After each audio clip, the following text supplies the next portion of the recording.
जो बताए कि जिस साधु की बूंद, जिस साधु की एक बूंद सतगुर है, उसी साधु की बूंद आप सब, ये बाबूजी बताए प्रथम बार, कोई बताया नहीं। तो उन्हें कबीर साहब भी बोले कि साधु शब्द समुद्र है, सतगुर भय बूंद, तृष्णा मिटी एक बूंद से तो क्या करे समुद्र। हाँ, तृष्णा मिट जाती है भाई एक बूंद से, पूरे सतगुर के दर्शन करने से तृष्णा खत्म हो जाती है, आशा खत्म नहीं हो सकती। आशा बहुत फिर आशा रखती है। ये सत्संग में स्वामी जी महाराज भी कहते थे कि भाई दूर की आशा रखनी चाहिए, तो स्वामी जी तो कहे भी सतलोक की आशा रखो। आशा बहुत प्रकार है। कबीर साहब भी कहे कि माया मरी न मनमरा, मरमर गए शरीर, आशा तृष्णा ना मरी, कह गए दास कबीर। तो आशा नहीं मरती है, जब तक सिंधु से आपका भेंट नहीं होगी, जब तक आपको साधु नहीं मिलेंगे, आशा नहीं मर सकती। तो बाबूजी एक बार बताते, एक बात और सुनाते थे बार बार कि चाह गई प्रीता मिटी, मनुआ बेपरवाह, जिनको कुछ नहीं चाहिए सोई संसार। तो भाई चाह किसकी रहती है? जब तक वो बूंद से बूंद मिलेगी तब तक उसको चाह रहेगी नहीं। जब वो सिंधु में मिल जाएगी तो चाह खत्म, सब खत्म, सब पूरा हो जाएगा, सारी आशा खत्म हो जाती है जब सिंधु से मिल जाती है। जो सिंधु में गई तो सिंधु हो गई, अब उसे क्या कमी रहेगी, सब कुछ मिल गया उसे। तो बाबूजी सन 1975 से लेके सन 2021 तक गए नहीं स्वामी जी के पास। करीब 45-46 साल गुरु के लिए तड़पे, जीवों के खातिर, और जीवों को अपने फैसले में ले लिए। और अब तो भाई साधु भक्ति आ गई, और आप लोग साधु ध्यान, साधु सुमरन, साधु भक्ति आ गई। साधु भक्ति करें, सब लोग सिंधु भक्ति करें। तो साधु जो है समुद्र है, बाकी सब बूंद है। तो साधु शब्द समुद्र है, जामर रतन भरा है, और मंद बाग मुल्टी भरे, कंकड़ हाथ लगाए, तो साधु तो भी समुद्र है। तो अपने को त्याग तप में यदि ये ना तपाते तो,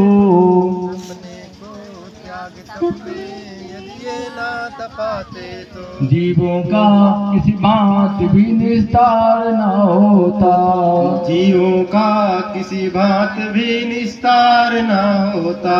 यदि आज गुरुजनों का अवतार ना होता, यदि आज गुरुजनों का अवतार ना होता। सदधर्म धरा धाम पे विस्तार न होता, सदधर्म धरा धाम पे विस्तार ना होता। कितने अधपतित हम सबके लिए यहाँ, कितने अधपतित हम सबके लिए यहाँ। यदि ना उतरते तो उद्धार न होता, यदि ये ना उतरते तो उद्धार ना होता। सद्ज्ञान का प्रकाश भी मिलता नहीं कहीं, सद्ज्ञान का प्रकाश भी मिलता नहीं कहीं। गुरुदेव का जो खुला द्वार न होता, गुरुदेव का जो खुला द्वार न होता। यदि आज गुरुजनों का अवतार न होता, यदि आज गुरुजनों का अवतार न होता।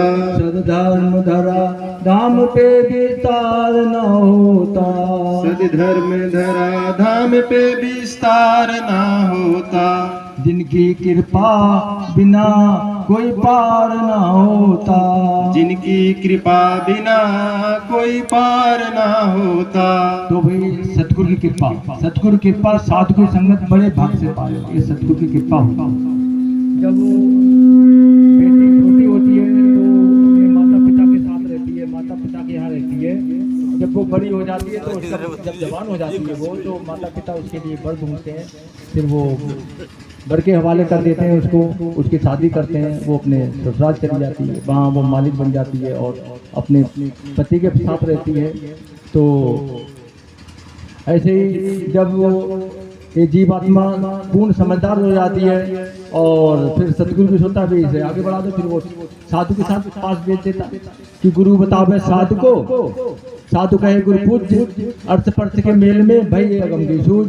तो गुरु तो कहेगा भाई साधु के पास जाओ, वो तुमको पक्का बनाएगा, और प्रीतम साधु के संग में मिलेगा, साधु संग में प्रीतम मिलेगा, ये स्वामी जी कहे।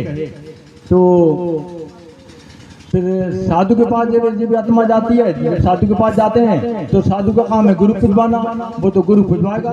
तो गुरु बतावे साधु को, साधु कहे गुरु पूज, अर्थ पर्थ के मेल में भई अगम की सूझ। जब आसमान, अर्थ कहते हैं आसमान को, और पर्थ कहते पृथ्वी को, जब आसमान जो के पृथ्वी पे आ जाए तो अगम की सूझ होती है। तब पता चला कि साधु सतगुरु का प्रीतम है, साधु सतगुरु का प्रीतम है। जय सद्गुरु, धन धन साधु समाज।